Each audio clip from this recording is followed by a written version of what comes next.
Hey everyone, welcome back. Ready to dive deep with us again. Always excited to get into it. Today, we're tackling something that's, well, kind of always on everyone's mind. Oh yeah, what's up? Mental health and self-care. We all know it's important. Right, absolutely. But actually making time for it, yeah, that's a whole other story. You said it. Between work, family, and just life, it's easy to let it slide. Totally. And full disclosure, our source material for this one is a little on the slim side. Okay, yeah, that can be tricky. But hey, challenge accepted, right? We're going to squeeze every bit of wisdom out of what we've got. Love that attitude. Let's do it. So we all toss around the phrase self-care, but what's it really about? Is it just like bubble baths and face masks, or is there more to it? It's definitely more than just pampering yourself, though. Hey, those things have their place too. True.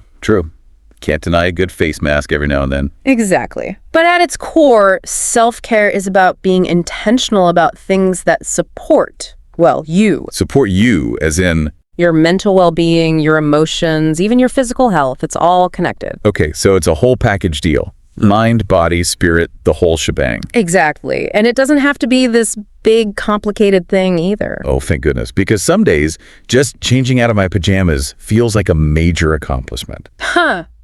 I hear you. But honestly, even small things can make a difference. Like what? Give us the goods. Our source mentioned focusing on just 5 minutes at a time. Right, yeah, 5 minutes. Anyone can spare that, right? Theoretically, yes. Yeah. But even those 5 minutes got to be used effectively. Totally. One thing you can do is like a mini mindfulness exercise. Doesn't have to be fancy meditation or anything. Just focusing on your breath for a minute or two. I've tried those breathing exercises before. I always feel like I'm doing it wrong. No wrong way to breathe, really. Just find a comfy spot, close your eyes if you want, and pay attention to each inhale and exhale. That's it. Okay. Maybe I'll give it another shot. What else? We need more 5-minute miracles. All right, how about this? Stand up and stretch.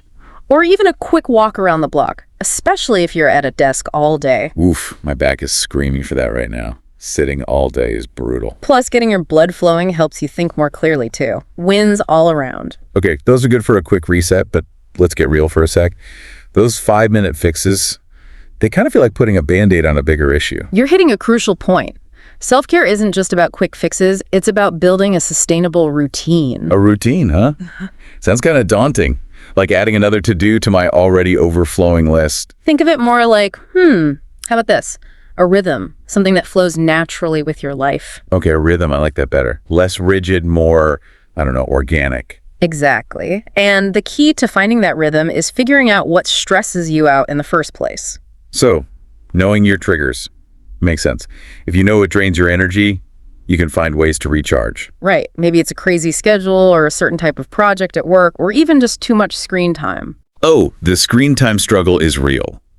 But once you know your triggers, then what? Then you can start experimenting. Figure out what works for you, what actually helps you de-stress and feel better. It's really personalized. What works for me might not work for you, and vice versa. Absolutely. Some folks find journaling helpful, others need to move their bodies, some just crave quiet time. It's about finding your own recipe for feeling good. And part of that recipe might also include, setting some boundaries. Learning to say no more often. 100%. Saying yes to everything can spread you way too thin. Protecting your time and energy is a huge part of self-care. Makes you think, maybe that me time isn't selfish, it's actually essential. Exactly. It's not an indulgence, it's an investment. An investment in your well-being, your mental health, your everything. Wow, when you put it like that, it really changes things. Self-care is an investment. I love that. And remember, consistency is key. Little things, done regularly, they add up. Small steps, big impact. I can dig that. It's not about being perfect. It's about making an effort. Even 5 minutes here, 10 minutes there, it all counts. All right, so to wrap things up for our awesome listeners out there, even the tiniest acts of self-care can make a huge difference. It all starts with understanding what stresses you out, finding what helps you recharge, and then, actually doing those things. You got it. And remember, there's no one right way to do self-care. It's about what works for you. So experiment, be kind to yourself, and find those little things that bring you joy. Couldn't have said it better myself. So here's a little challenge for y'all before we go. Pick one 5-minute self-care activity to try today. Yeah, like stepping away from your desk for a walk, or brewing yourself a cup of tea and just savoring it. Exactly. Yeah. Little things, big impact. And on that note, we'll catch you next time, ready to dive into something new.